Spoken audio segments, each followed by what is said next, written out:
அனைவருக்கும் வணக்கம். நான் உங்கள் எஸ்ஜே பிரதாபன்.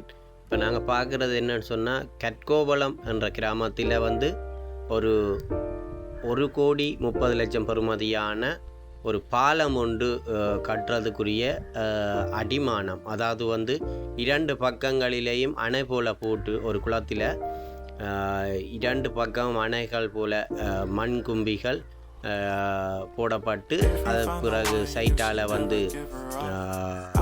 இதுகள் அடைக்கப்பட்டு மண் மூடைகள் அடைக்கப்பட்டு அந்த நடுவில் இருக்கிற தண்ணியை இழுத்து வெளியேற்று. அந்த தண்ணியை வெளியேற்றினா தான் அதில் அடித்தளத்தை போடலாம், அத்திவாரம்ன்றத விடயத்தை போடலாம் என்று சொல்லப்படுது. அதுக்கு பாருங்க, இந்த இயந்திரங்களை, இந்த பெரிய இயந்திரங்களை கொண்டு இது ஒரு ஆர்ஆர் என்ற ஒரு கன்ஸ்ட்ரக்ஷன் கம்பெனியால் தான் இந்த பாலம் கட்டப்பட போகுது. இந்த பார்த்திங்கன்னா அந்த 2 பக்கம் அணைகள் போட்டு நடுவில் செய்யப்பட்டிருக்கு. இது மின் உற்பத்தியாகிற இயந்திரம். இதன் மூலம்தான் இந்த ப்ரெஷரால் தான் அந்த தண்ணியை என்ன செய்யுது, இழுத்து வெளியே உள்ள குளத்துக்குள்ள அந்த தண்ணியை போக்காட்டுகினோம். அப்படி ஒரு வித்தியாசமாக உண்மையிலேயே இப்படியான விடயங்களை பார்க்குறது அரிதான ஒரு விடயம். கட்கோவளம் என்ற பிரதேசத்தில் இந்த குளத்தில் ஒரு 4 பேருக்கு கிட்ட உயிரிழந்திருக்குங்க. ஒரு 4 பேர்கிட்ட உயிரிழந்ததாக கூறப்படுகின்றது. ஏனென்று சொன்னால், இந்த குளத்தில் மேரி நேரத்தில் நிறைய தண்ணி இருக்கும், கழுத்தளவுக்கு தண்ணி இருக்கும். ஒரு வயோதிபர், நான் நினைக்கிறேன் இப்போ ஒரு 15 வயது பெண் குழந்தை ஒரு ஆள் விழுந்திருக்கிறார்.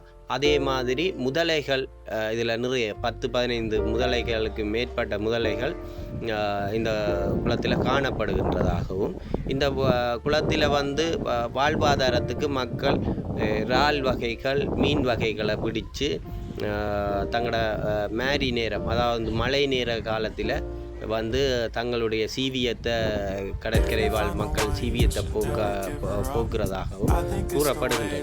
இப்போ நீங்கள் பார்க்குறது தான் அந்த நடுவில் பாலம் கட்ட போகிற இடம்.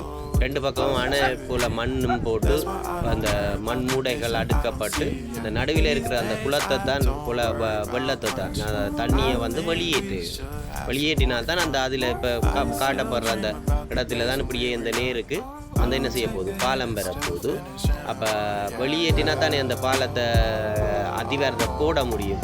ஆகவே இதை அந்த மாதிரி செய்யணும்.